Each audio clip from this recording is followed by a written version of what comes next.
Hi everybody, welcome back to class. It's Mark, and today is Friday, September the 16th. Hope everyone has a great weekend. This may be one of my shorter videos because a lot of what we need to know in order to fulfill the requirements for week 5, we kind of discussed in week 4, and that was the discussion about the classic argument. But there are a few additional things to go over, so I'm going to jump into the class session 5 folder, and we'll poke around. Now this one includes an overview on different types of argumentative styles. You can read that all of them if you'd like, but I don't know that it's completely necessary at this time. You could look at the Rogerian argument, but we're not writing in that style right now. We're strictly sticking to the classical argument, and as I mentioned in my last video, many students have told me they find this one of the easier styles to write in.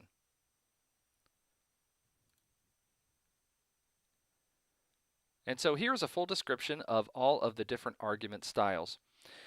Much of this you already know from last session, but I wanted to point out what a good classical argument should contain. An introduction of the issue, not necessarily inserting personal opinion, but simply telling me what is the issue, who does it apply to, who are the parties that are stakeholders to it, and what is the controversy. Briefly mentioning what are both sides. Second, state your case, and this is where you can, in a sense, insert your own personal opinion because you're trying to lay out what your argument will be.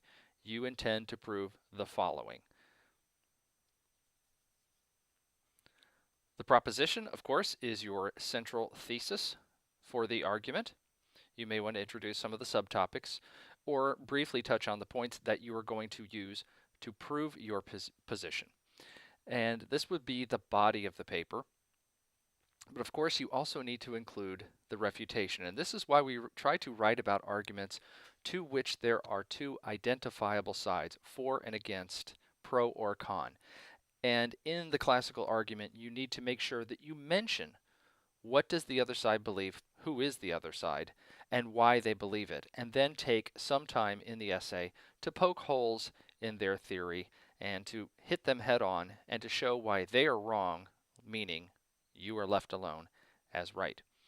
And then, of course, your substantiation and your proof. What are the facts and what are the evidence that back up your particular side of this issue?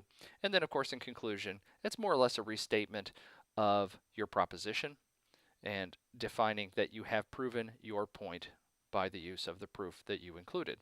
And as I mentioned, the other ones are in here as well. You could read them if you like, but I don't think you really need that right now. Let's try not to make this confusing. There are several readings on MLA style. I think I've taken out all the ones regarding APA because we're not using that style in this class. And I'm not going to open these up. These are actually pretty well done. These are articles. This is a citation game, which is actually, for citations, fairly entertaining. It's a little bit of a challenge. I don't know that you need to play it endlessly, but it's an online game where you compose a citation. It's practice. If you don't really want to do the citation game, well, I'm never going to know. That's okay. Some information from Purdue OWL on MLA format and a source template. I'm not going to open those up, as I said, but there's good information in there. If you think you're great with citations and you don't need this, well, okay, that's up to you. We also have some readings on plagiarism, and I won't open these up as well. Several of them are videos. Well, 2 of them are videos. Please review those.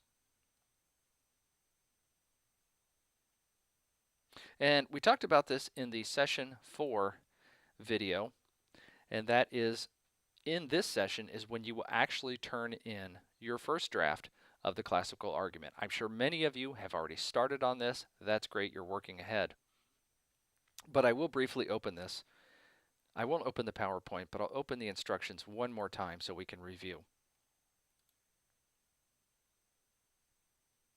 Now, your draft is due in session 5, and your final will be due in session 6. But by then, you will have gotten feedback from me and from your peers in the class, giving you an evaluation of your argument, what's good, what's bad, and what's missing. By now, everyone has sent to me your topic proposal, and I'm happy with those. Remember, this is a persuasive argument. Well, all of them are. But the point is, you're trying to bring me to your side of the argument. I may know nothing, I may know a great deal about what your particular issue is, but you want to bring me to your side.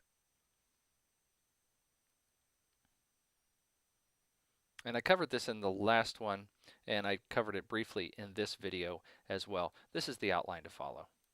We're writing about 1,200 words, maybe up to 1,500 words. As I always say, if you want to write more than that, you're welcome to. But notice it says you must include a works cited. Absolutely. And also, your works cited should include a minimum of 5 outside sources. That's 5 sources, a minimum of 5 sources listed on your works cited page and referred to throughout the essay. If you're going to put something on your works cited page, well, you might as well take a quote from it to back it up. There is an element of personal opinion that appears in this because you were trying to persuade me to your line of thinking. However, the proof for that should not come from you. It should come from outside sources that you have found using the campus library. Good scholarly sources, and remember, in this class, in every class, we never ever use Wikipedia. And this essay will be due in 1 week's time on Sunday. I have to look at my calendar, the 25th.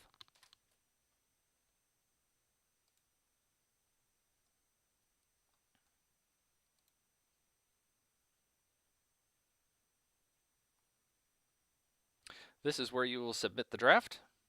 You're all familiar with that by now. You're all seasoned students.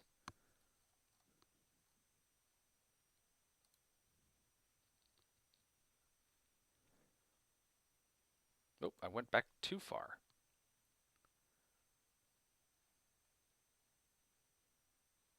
And that appears to be it. Well, I told you it might be a little bit shorter this time. As always, let's stay in touch, and the best way to do that is 812-498-4200. Send me a text. If you have to email me, it's mstenger and the number 1 at ivtech.edu. If you want to give me a call, you're welcome to do that. It's 800-416-1747. That's it for this week. Hope everybody has a great weekend. Reach out to me when you need to. I'll see you around.